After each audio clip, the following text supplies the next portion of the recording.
जैसा कि इसमें लिखा हुआ है, वियोजन या अपघटन अभिक्रिया क्या होता है इस बारे में। इससे पहले वाले वीडियो में हमने क्या किया है कि संयोजन अभिक्रिया को और अभिक्रिया के सभी प्रकार को समझ लिया है। यदि आप वो सब वीडियो नहीं देखे हैं तो आज की वीडियो के आई बटन पे यहाँ पे एक लिंक आएगी कुछ देर में, आप उस पर क्लिक करके आप उस सभी वीडियो को एक साथ देख सकते हैं ना। इसमें लिखा हुआ है वियोजन या अपघटन अभिक्रिया। ध्यान देंगे, वियोजन कहेगा तब भी चाहे अपघटन कहेगा तब भी दोनों का मतलब एक ही है। वियोजन मतलब टूटकर अलग होना या अपघटन का मतलब भी होता है टूटकर अलग होना ना। तो वियोजन अभिक्रिया पूछेगा तब भी या अपघटन अभिक्रिया पूछेगा तब भी इसका जो भी परिभाषा यहाँ पे लिखवाए हुए हैं यही आप लिखेंगे एग्ज़ाम में, और इसका एग्जाम्पल आप ज़रूर लिख देंगे। तो ध्यान से देखेंगे इसका हम परिभाषा कैसे लिखे हुए हैं।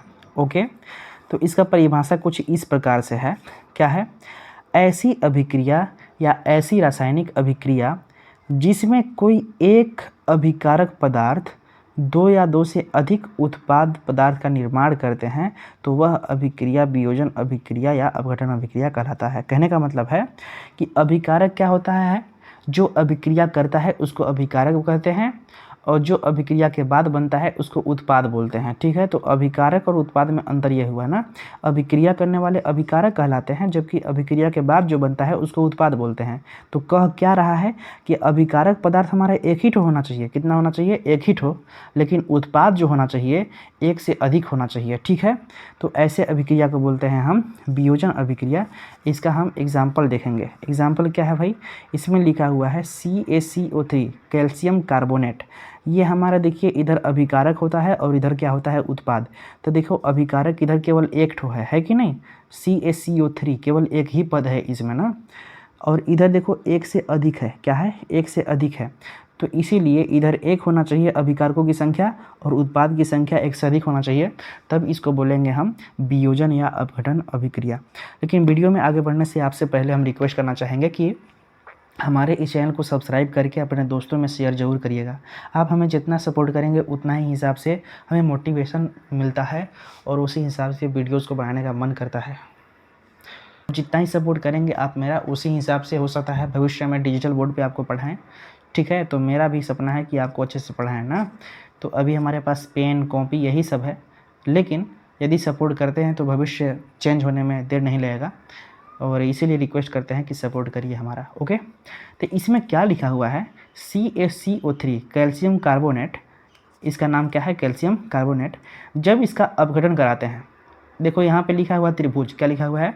त्रिभुज का मतलब होता है उष्मा देना या हीट करना। ठीक है, जब इसका हम गर्म करते हैं तो इसका अपघटन होता है। अपघटन का मतलब ये टूट जाता है अपने अपने कणों में। तो देखिए यहाँ पे CaO टूट कर कैल्शियम ऑक्साइड बना लिया और टूट कर कार्बन डाइऑक्साइड बना दिया ना। जब अभिकारक की संख्या एक हो और उत्पाद की संख्या एक से अधिक हो तब इसको बोलेंगे अपघटन अभिक्रिया या वियोजन अभिक्रिया। इसके बाद में हम एक एग्जाम्पल और लेते हैं, ध्यान से समझिएगा। एग्जाम्पल क्या है? एग्जाम्पल में ये है कि FeSO4 यानी फेरस सल्फेट को जब हम हीट करते हैं तो इसका अपघटन होता है। ठीक है, और ये बनाता है ferric oxide Fe2O3 plus sulphur dioxide SO2 और सल्फर ट्राईऑक्साइड SO3। ठीक है, ध्यान देना यहाँ पे ऊष्मा की आवश्यकता लग रही है। यहाँ पे त्रिभुज है, यहाँ पे त्रिभुज है, तो इन दोनों में हीट दे रहे हैं हम, गर्मी दे रहे हैं, ऊष्मा दे रहे हैं। ठीक है, इसीलिए ये टूट रहे हैं। ओके, तो हमारा तीन ठो, देखिए इधर अभिकारकों की संख्या केवल एक है लेकिन उत्पादों की संख्या एक से अधिक है ना। तो ऐसी अभिक्रिया का बोलेंगे हम वियोजन अभिक्रिया। एक और एग्जाम्पल देखिए आगे, इसमें क्या लिखा है? जब AgCl को सूर्य की प्रकाश की सहायता से हीट करेंगे, जब आप गर्मी देंगे तो क्या होता है कि Ag अलग हो जाता है और Cl2 क्लोरीन गैस अलग हो जाता है ना। तो देखिए अलग करने की दो चार विधियां हैं। क्या क्या? सबसे पहले आप उष्मा दीजिए यानी हीट दीजिए, जो आग होता है घर में जिससे भोजन पकाया जाता है उससे आप गर्म कीजिए तब भी टूट जाएगा, या सूर्य का प्रकाश दीजिए तब भी टूट जाएगा, या बिजली दीजिए, बिजली करंट जानते हैं ना, विद्युत, उसको। तो अगर आप ऐसा करते हैं तो ये अपने जो भी जिन जिन चीज़ से मिलकर बना हुआ है वो सभी परमाणु अणु में टूट के अलग हो जाएगा ना, तो उसको बोलेंगे हम अपघटन अभिक्रिया। तो देखिए AgCl इधर एक ही तो है कि नहीं, एक ही है अभिकारक, लेकिन इधर देखो उत्पाद की संख्या एक से अधिक है, Ag और Cl2 दोनों है ना। इसके बाद हम अगले एग्जाम्पल को देखते हैं ना। इसमें क्या लिखा हुआ है, H2O। H2O मतलब क्या होता है, जल होता है। जब इसे हम विद्युत देते हैं, विद्युत का मतलब बिजली, तो ये अपघटित हो जाती है। अपघटित का मतलब ये टूट जाता है, किस में, अपने अव्ययी कणों में, यानी हाइड्रोजन में और ऑक्सीजन में टूटकर अलग हो जाता है। समझे कि नहीं समझे। तो ये भी जो है हमारा कौन सा अभिक्रिया है, ये हमारा वियोजन अभिक्रिया है, क्योंकि इसमें अभिकारकों की संख्या एक है और उत्पादों की संख्या एक से अधिक है। अगला देखो यहाँ पे एक और लिए हैं एग्जाम्पल KCl। जब यहाँ पे हम इसको विद्युत देंगे तो K में और Cl में अलग अलग टूट के बिखर जाएगा। ध्यान से अब ये देखेंगे अब कि जितना हमने समीकरण यहाँ पे लिखा है ये संतुलित अवस्था में है या नहीं है। अगर संतुलित नहीं रहेगा, अगर असंतुलित रहेगा तो सबसे पहले इसका हम संतुलित कर लेंगे, ठीक है। इसमें देखो Ca एक ठो है, इधर एक ठो है, ठीक है। C देखो एक ठो है, इधर C एक ठो है। O तीन ठो है, इधर दो और एक तीन ठो है। चलो ये संतुलित है। इसको देखो Fe दो ठो है, इधर Fe केवल एक ठो है। तो इसको संतुलित करने के लिए यहाँ पे दो लिख दीजिए ना। जब दो लिखेंगे आप तो दो ठो हमारा Fe हो गया। इसके बाद में यश देखो दो ठो हो गया, दो का यश में गुणा दो यश ना। इधर देखो यश यहाँ पे दो ठो हो गया ना। इसके बाद ऑक्सीजन 4 दूना 8, इधर 3 2 5 और 3 8 हो गया, ठीक है। ये भी अब संतुलित हो गया। इसको देखो ये संतुलित अवस्था में है कि नहीं। AgCl यहाँ देखो क्लोरीन दो ठो है, इधर केवल एक ही ठो, तो यहाँ पे 2 से गुणा कर दो तो 2 ठो क्लोरीन हो गया।